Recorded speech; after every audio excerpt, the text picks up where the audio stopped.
Charles Darwin propuso un modelo evolutivo, pero definitivamente no es el padre del concepto de cambio o evolución de las especies. A lo largo de la historia, los naturalistas y posteriormente los primeros biólogos generaron diferentes modelos para explicar la diversidad de los seres vivos y sus adaptaciones. Uno de estos primeros intentos fue el fijismo platónico. Para Platón, los seres vivos habían sido creados en base a plantillas ideales, entidades platónicas perfectas que cuando ingresaban al útero materno eran distorsionados, generando la diversidad de los seres vivos que se podían observar. Esa idea fue luego retomada por los teólogos cristianos para afirmar que estas plantillas perfectas eran las que había creado Dios en el jardín del Edén, y posteriormente habían sido corrompidas cuando el hombre realizó el pecado original. De esta función de pensamiento surgen tres ideas que dominarían el pensamiento sobre los seres vivos durante casi toda la Edad Media.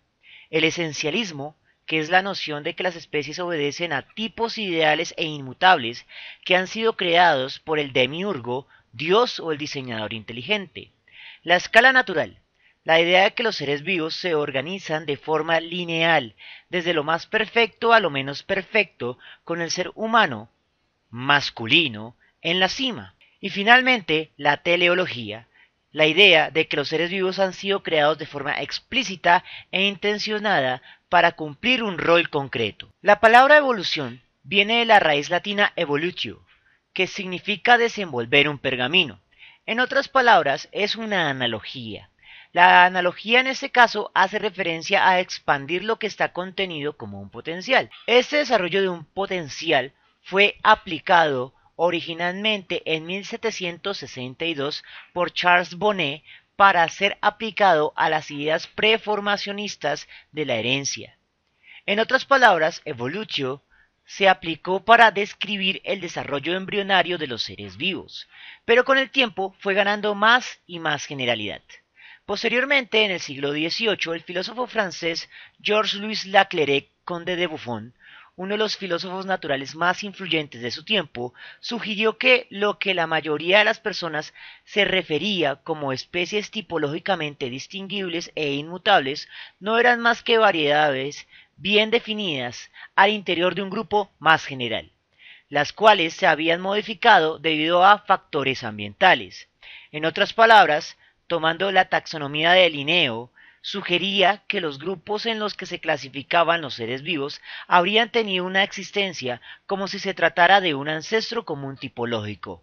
Posteriormente especuló que las aproximadamente 200 especies de mamíferos conocidos en su época habrían descendido de unas 38 formas tipológicas independientes.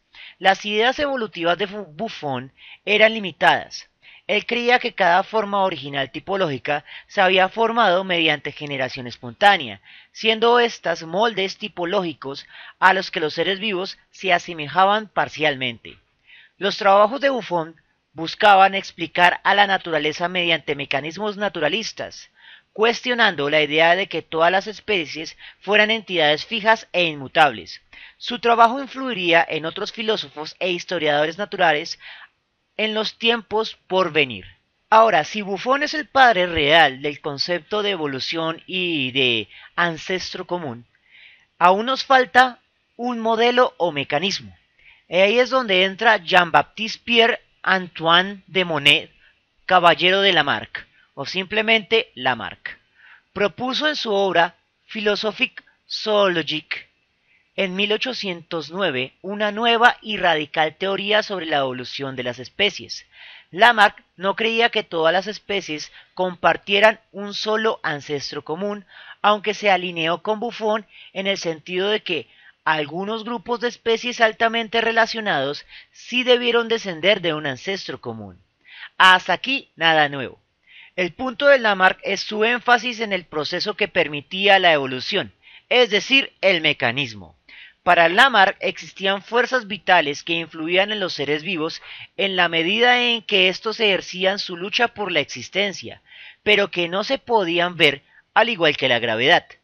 La teoría de Lamarck tiene 5 componentes principales: la complejización, la adaptación, el uso, el esfuerzo y la herencia. Todas las ideas anteriores se conocen como la hipótesis de los caracteres adquiridos, que se pueden resumir de este modo. Los seres vivos se adaptan debido a una fuerza de complejización semejante a la gravedad, que es invisible, la cual se ejecuta por medio del esfuerzo diario por obtener recursos. Este esfuerzo o uso continuo de un carácter provoca que éste se complejice y posteriormente se herede a la siguiente generación. El problema es que la fuerza de complejización no era tan fácil de medir como la gravedad. Además, Lamarck jamás pudo señalar su origen. En este punto es donde entran Charles Darwin y Alfred Russel Wallace. La fuerza de complejización para estos dos autores se va a dividir en dos entidades diferentes, una de carácter externo, llamado selección natural, y compuesta por las interacciones ecológicas como la relación depredador-presa, la competencia, la simbiosis o las relaciones con los factores abióticos, como la disponibilidad de agua, el calor, etc. La segunda fuerza era de carácter interno. Wallace afirmó que esta fuerza interna debía ser aleatoria, pues de lo contrario los seres vivos adaptados al mismo nicho en diferentes continentes deberían verse exactamente igual. Pero por ejemplo, por más que un jaguar, un tigre y un leopardo se parezcan y cumplan el mismo nicho en una selva, poseen diferencias marcadas aun cuando sus ecosistemas y roles en dichos ecosistemas son los mismos, el depredador de nivel superior. El problema con esta fuerza interna azarosa es que ni Darwin ni Wallace supieron explicarla, por lo que debieron afirmar, especialmente Darwin, que estaba influida por otra fuerza externa de corte lamarckiano. A pesar de ello, sí se sostuvieron en su idea clave al respecto de la herencia de dicha variación interna, y es que los individuos debían expresar una gama continua de fenotipos, es decir, esa variación aleatoria e interna debía ser de carácter continuo o gradual. Sin embargo, Wallace, a diferencia de Darwin, rechazaría las ideas lamarckianas acerca de la herencia y se sostendría en una herencia interna, en una variabilidad interna. En el neodarwinismo vamos a tener un énfasis en las ideas de Wallace.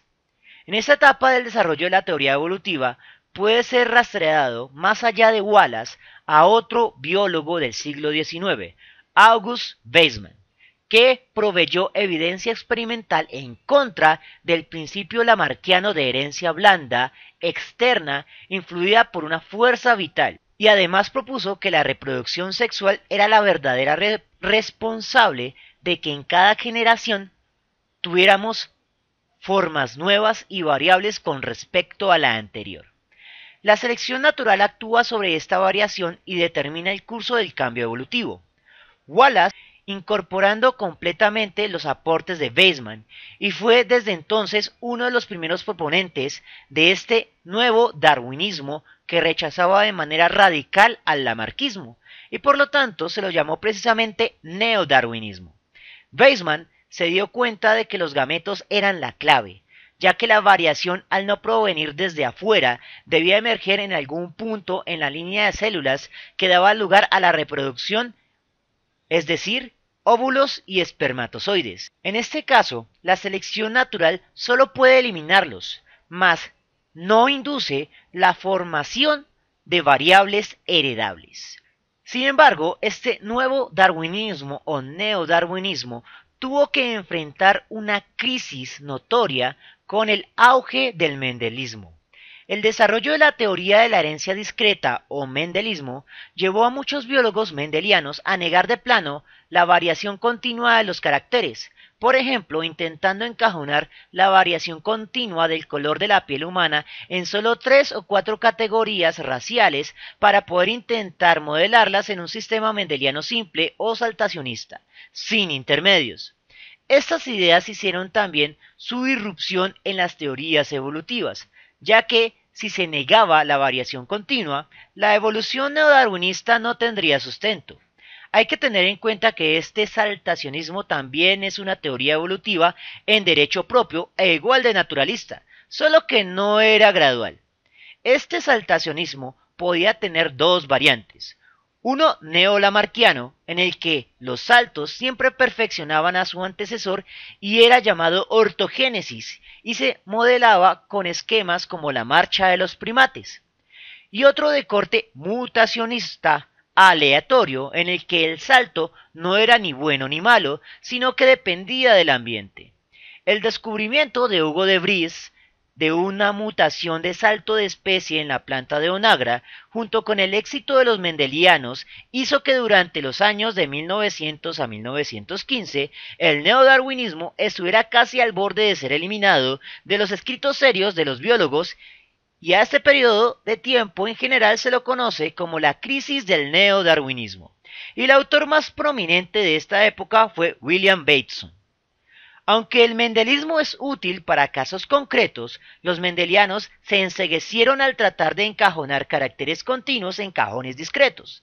Es por esto que en libros de texto es común encontrar falsos ejemplos de herencia mendeliana, como en el caso del arco del pulgar, el pico de viuda, el control de la lengua, el color de los ojos, el color de la piel, los hoyuelos de las mejillas, el cabello rojo o la sensibilidad a ciertos químicos. Esos caracteres realmente obedecen a una herencia continua, que es la base de una evolución neodarwiniana.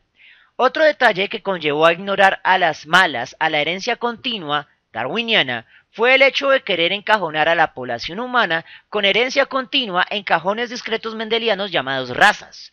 Solo a través del racismo se puede ver una variación continua como el color de la piel en cajones discretos. El fin de la crisis del neodarwinismo vendría con El Señor de las Moscas.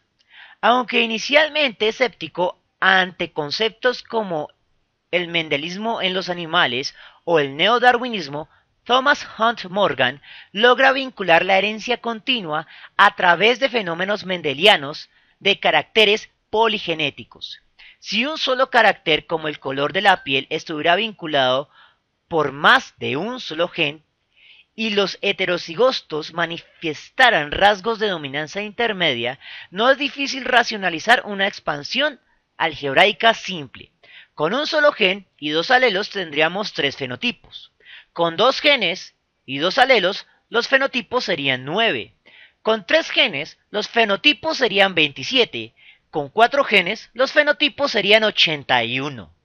Tenga en cuenta que en esta expansión solo hemos tenido en cuenta dos alelos en cada uno de los cuatro genes, pero en la realidad cada gen puede llegar a tener entre 20 y 200 alelos, por lo que la cantidad de fenotipos se eleva a una cantidad astronómica que da la apariencia de una continuidad. De hecho, aún asumiendo solo dos alelos por cada gen, tenemos entre 27 y 81 tonos de piel diferentes, como cuando uno tiene una caja de colores finos.